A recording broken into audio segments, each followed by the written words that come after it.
Hello, and welcome to another episode of Messenger Inquisition. If you are new to the channel, I have welcome. I hope you like and subscribe, and Lord bless you. So,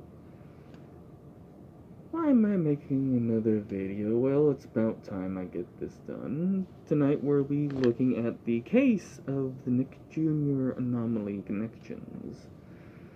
Now, I will bring up something that is an understandable question, because it has to do with something I did briefly bring up and do plan on doing a full video. That will also have a bit to do with details we're going to be looking at in this little case. Well, actually, pretty large case considering. Turn a phrase. Anywho, the question is, of course, what do the connections of details in the Squidward suicide story and the actual found details of the Epstein files have to do with the creepy pasta itself being the Squidward suicide? Just with the common sense factor, the fact that the details are in there are that similar to what we find in the Epstein files, uncannily, and it happens to have to do with Nickelodeon. What does it not have to do with what the creepypasta is actually talking about? That this episode of this Squidward suicide in this story has these details that are also uncannily found in about the same fashion with the Epstein files. Like, trust me, I fully get why you asked the question at first, because you kind of think to yourself it has nothing to do with it, because you're thinking probably way too much on the story, which I get it. You're writing a story, that's your thought. You're a creepypasta fan. The story is your main focus. I naturally go beyond. What is the story trying to convey, and most importantly, what is the writer having to think about that has to do with the real life for any reason? Well, if it has enough to do with it, then yes, it has everything to do with the creepypasta. This is kind of just a common sense logic. It's found in there. It has kind of everything to do with it by that fact. If you can really tell me that it's not real somehow, that the literal connections of disembowelment that is way too way too legitimately similar to what we have found just described of pictures in this Epstein files. Just because it happens to have a different placement does not mean having the same exact method, action, and everything else doesn't make it similar. In fact, it still makes it similar. Missing one thing changes nothing, really. So that's my answer on that question. To the point of that, to make it clearer, we're going to go into the Nick Jr. anomaly. Now, this is something of a creepypasta that was first uploaded on August 18th, 2001. Its first episode is very interesting. Now, admittedly, in foretelling of the actual storyline here, the actual people in the story, or at least from what the story tells us later on, has very much just to do with their personal thing of wanting to push the envelope, so to speak, in visual telling and stick it to their boss. But that's what the story itself is going to tell you. Because especially if you consider the context of if maybe they're saying these story, writing this in a way to warn people of something like what Epstein or Epstein's friends or anybody that's like Epstein with a sex trafficking network of literally sex trafficking children, and they have enough power to really make you hurt if you let anybody know what they're doing, then you start thinking, okay, what are they going to do to make sure they're not found out by the people they're trying to call out. They just get creative on how they write the story to make it seem like they're not calling anybody out. That is one way to do it. So, sure, maybe they're just writing the story for exactly what the story seems to be for. But it doesn't explain certain details or why these details are intentionally left there by the writer or potentially maybe writers of this story in the different sections it's on, because this is uploaded throughout years. This is just the first one. Throughout 2001 and even through different ages up until today, it has been changed, uploaded, with its last upload being around like the 2015-16-ish, give or take. All that out of the way, the first post, part of the story, is about a video that at the start of it showed a strange animation of the Nick Jr. logo at the end of an episode of Little Bear. Interesting show to specifically choose. The adult seems elongated, and the child seems afraid of the adult in the distorted Nick Jr. logo. Interesting intentional detail. Now, if this is just for a prank bro to stick it to the boss, why specifically have the parent and then the child afraid of the parent? Well, the parent of the Nick Jr. logo, little blue junior guy, bigger, was supposed to be a bit bigger adult Nick. The part that's supposed to just look like the adult. This one is elongated, like an abnormal creature for some reason, and they have the kid scared. This is not what they're supposed to be doing. And if this is a prank, this already looks like it's suggestively going a little too far. Of course, it keeps going. And notes on this seems already like imagery trying to warn about kidnapping.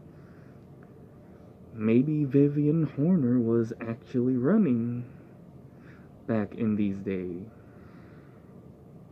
Running a kidnapping spree back in these days, similar to Epstein. Epstein likely took her under his wing, in fact, as far as we know. It's not like this is possible. People he has worked for, like something Bearbanks or something age ago, basically did the same with him, probably had their own child sex trafficking ring from way back in the day, and it is found they basically did. So, where then Horner teaches Epstein's idolatry and trade to her writers at Nickelodeon Studios. This is not impossible, in fact, very likely. And the way it's all phrased and done through the story, almost like the leaders accepted whoever was leading this entire debacle. It is also possible that when we actually find one of the guys that did this and made this, that whoever actually was kind of involved with these group wasn't completely aware of what the group or the leader wanted by how they reacted to one of the final videos this guy decided to make. And this guy apparently punched this individual in the face when he found out what he made. That's later on. A little ahead of myself. The narrator is a logo designer that believed the Anomaly to be a rumor and a hoax until 2004, according to the story. Now, of course, this is probably an addition. It was updated probably at 2004, so this is a 2004 potential part of the story. which is essentially something that goes further in details that has to do with the actual people making the episodes, or one of them giving their part of the story. Yes, this is going to be very interesting. 2004 was likely the first high year for Epstein's child sex trafficking ring, the highest it's ever been, in fact. Very possible looking at a few records and actual actions found in the Epstein list as well. Narrator reports that it starts in the middle of winter. Interesting. Her 3D modeling professor, Professor Gladisov, and a man named Dean knocked on her door while she was finishing a project in the story. I keep these notes so I remember what the hell I'm going to be talking about and what the hell I was looking at. God forgive me for cussing. During all this note-taking in the first place, so that later on I make a video I don't forget what I'm going to say. Anyway, someone dropped a VHS tape on, and the individuals wanted to know who it was. She said no.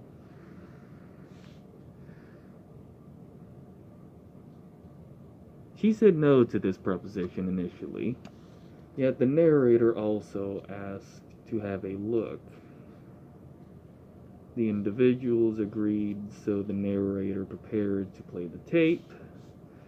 When she was going to put the tape in, she noticed a note on the tape which stops the narrator. Important to note. It simply says, do not, the note reads, don't view what you'll see. You'll soon regret it. Very interesting, ominous detail in a horror story. And given what's going to be seen, it makes sense. Narrator inserts the tape, and the tape immediately starts playing without warning. This is where they go into a few details of this anomaly and the distortion and what's going on. This is going to talk about the first animation that was first showed in 2001. Just going to talk with a bit more detail on what we're dealing with, as I pointed out before. So, the narrator reports the Nick in Nick Jr. being mirrored to read KCIN. Interesting. And it looked like Nick was staring at Junior. Backwards Junior.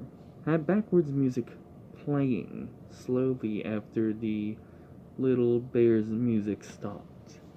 Interesting. So, right off the bat, this is very clear and unnerving. He's staring at the kid. This isn't normal. This isn't fun greeting. Why is this being shown to stare at the kid? It's supposed to be a fun prank to just spook people. At worst, maybe you'll have a nut chasing around to scare the kids, because honestly, just having a nut with a knife running around the screen is probably going to be enough. But an adult and elongated like this, and then staring at the kid, and the logo being backwards, strange. At the 26th mark, Nick spoke and said, "What is stronger?" Interesting way to start something. This is when he does start suddenly growing elongated, and then the video shows text saying, "Then the human heart." Now this is in a weird code capitalizing specific letters EAT. It's saying eat.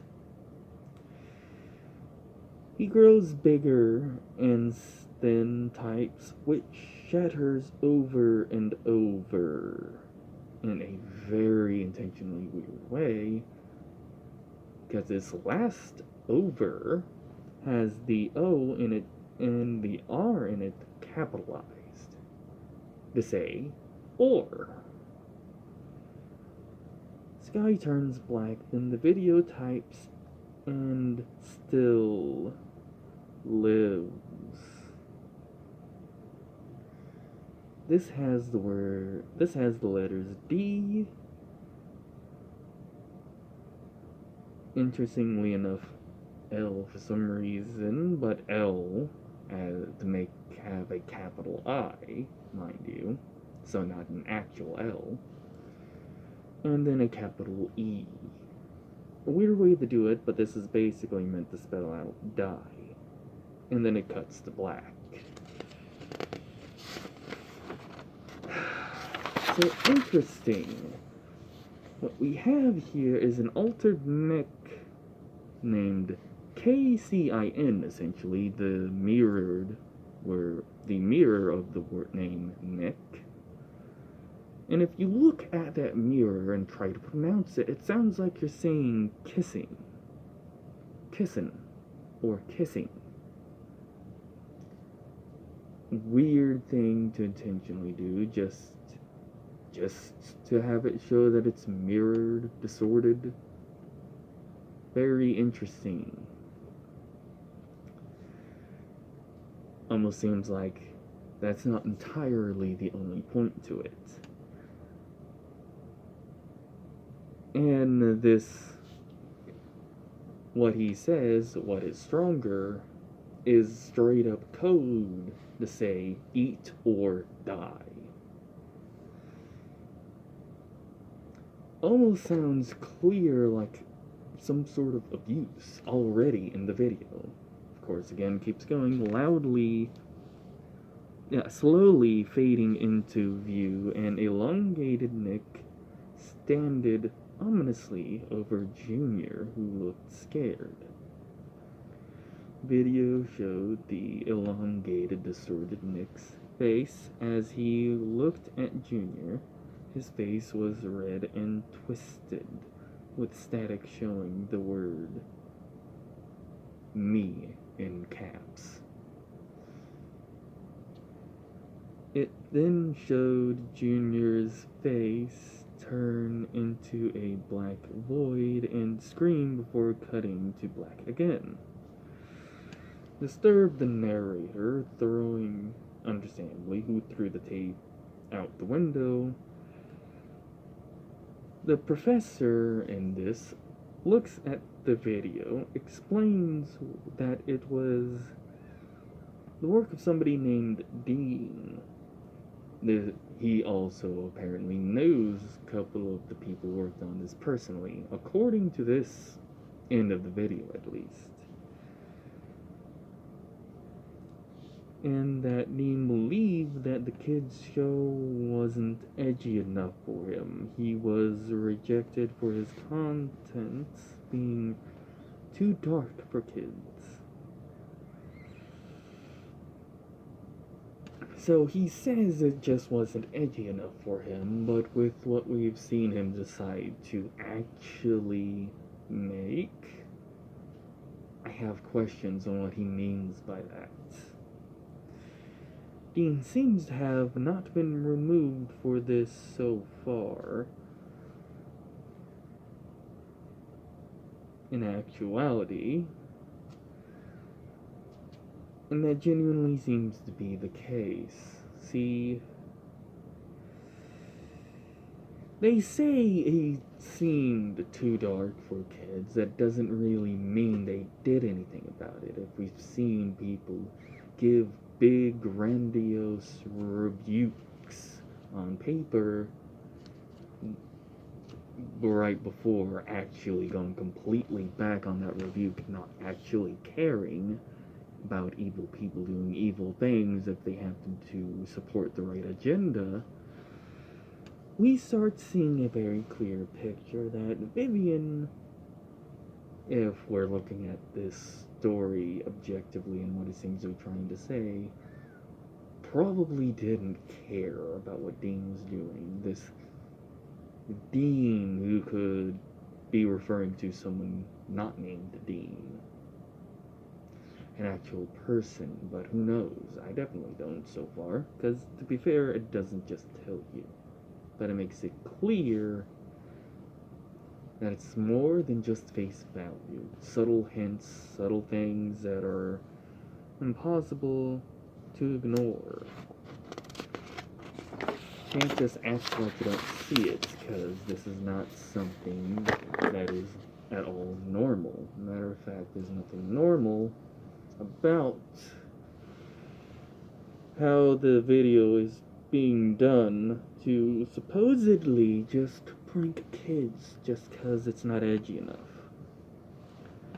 So, this keeps going because now there's a distorted SpongeBob logo showed after an episode of SpongeBob with the caption Underworld Pictures Inc.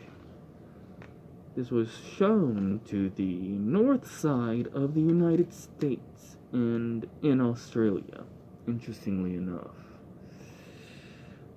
Yeah, I'm not even joking. The actual story here uploads and notes specifically that this is shown in the north side of America and in Australia.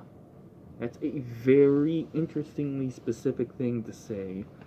Well, before anything's even said about migrants in places like Australia or Europe, or how the North, which is very much run by the Democratic Party, has essentially been ruined into, for lack of a better way to say it, shitholes. Lord forgive me for cussing.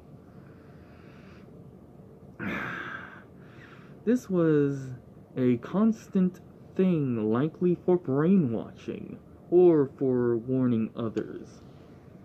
Because there's the other context of the person who tells the story that was also kind of involved in this. May have been trying to say something too, but who knows? Who even knows the actual intentions of the person who is heading this entire thing? Which, fair warning, is not the person who brings his point of view who happened to be involved in this. That guy who's talking about it was more of a very ballsy friend or former friend of theirs. It was originally for warning others about Nickelodeon. It continuously got more gruesome.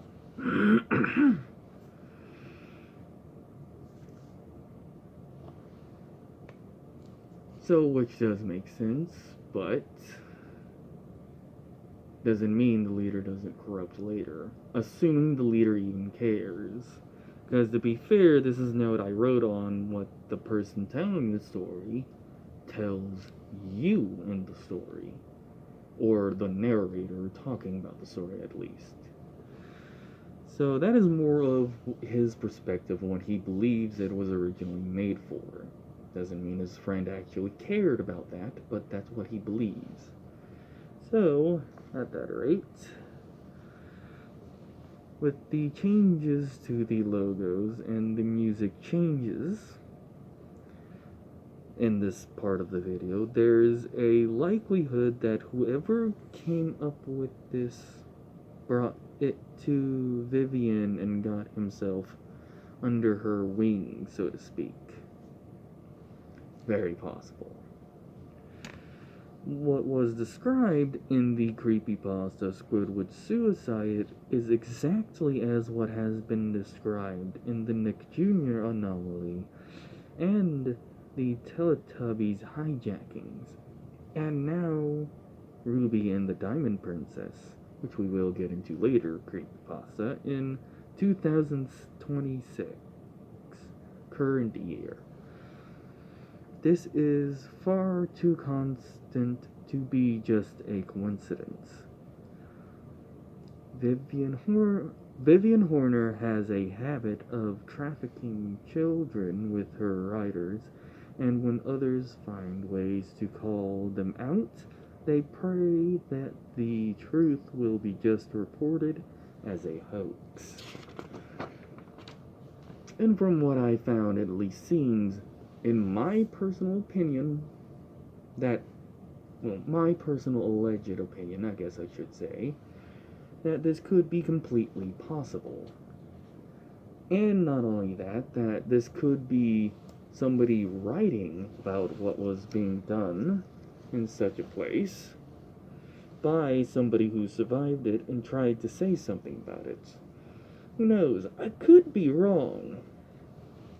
I'm only human, in a sense. I could always be wrong, but I could also be very right.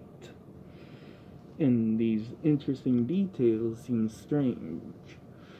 If it's not Nickelodeon specifically, then it could be somebody else. Who knows? These ways of telling stories are ways to tell things in very different ways without being caught by the people they're trying to call out, which are very powerful and very corrupt businesses. If we've seen anything in Bricks and Minifrigs, telling the truth doesn't always mean anything sometimes if the people with enough power can make the truth sound like a lie to be punished, when in fact it is exactly what these evil people are doing.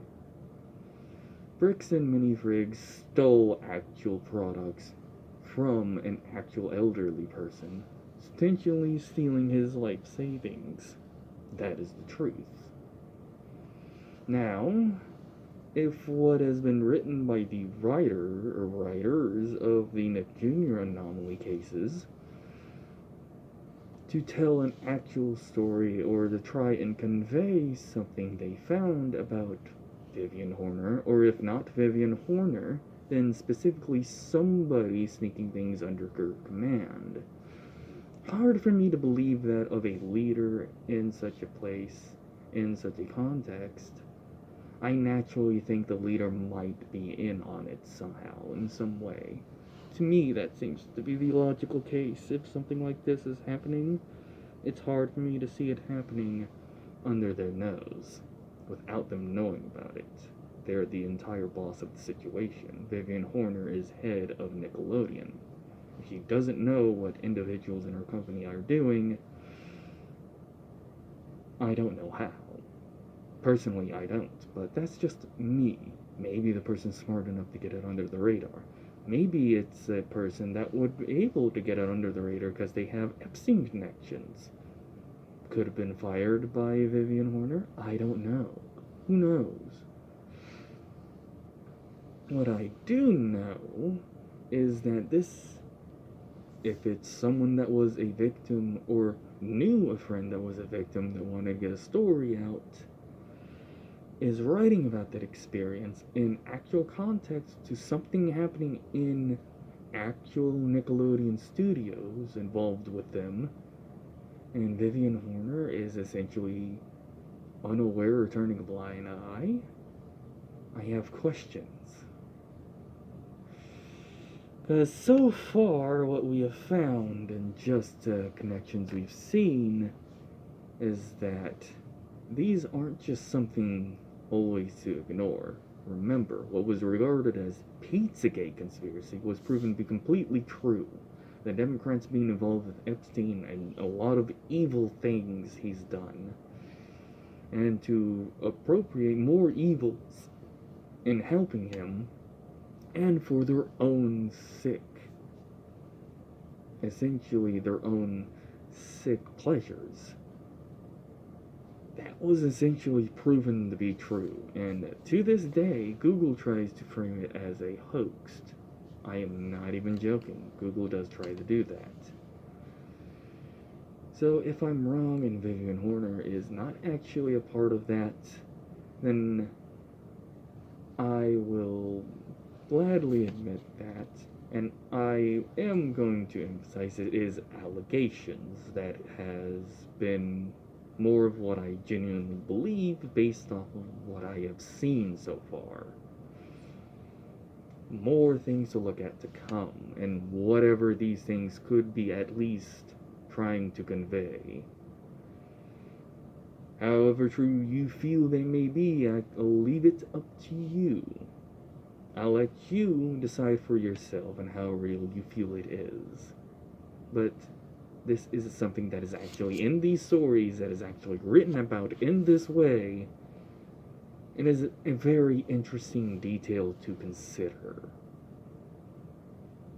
in all honesty. Because if she does happen to be actually involved with this, it's not like she wouldn't use power to make it seem like she wasn't. Which is the only reason I find it hard to just believe somebody with that much power and influence, at least easily. Well, that's just me. So, on the case of this, I will personally say there is reason to have suspicion. Make up your own mind in the comments and stay inquisitive. Lord bless you all.